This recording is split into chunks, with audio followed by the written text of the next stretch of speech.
Welcome to the Overlooked Motel, a place where underseen and unappreciated films are given their moment in the spotlight. On this installment of the Overlooked Motel, I'm taking a look back at The Editor. This flick is a loving send-up of the Giallo films of years past, which pokes fun at and simultaneously celebrates the Italian murder mystery pictures that helped pave the way for the slasher boom of the 80s. The film follows Ray, a feature film editor whose workplace counterparts have developed a nasty habit of turning up dead.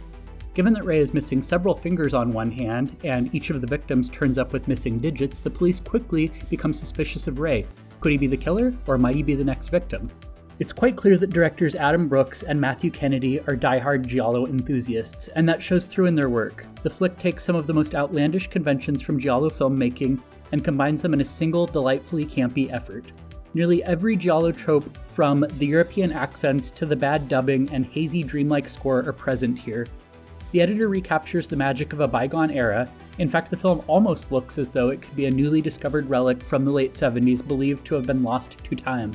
One of the many Giallo tropes the film frequently observes is the use of misdirection and red herrings. Some of the more outlandish Giallo offerings would cast suspicion on nearly every member of the cast, and that's precisely what the Editor does. The viewer is given cause to suspect nearly everyone that appears in the film as a potential suspect at one point or another.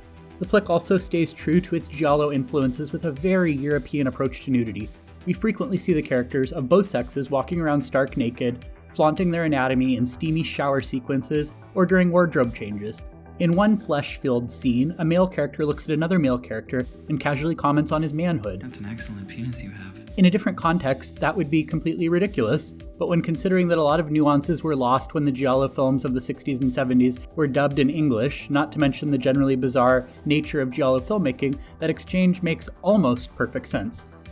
Aside from the steadfast adherence to the Giallo template, the flick also benefits from an outstanding cast across the board, but the real star of the show is Paz de la Huerta.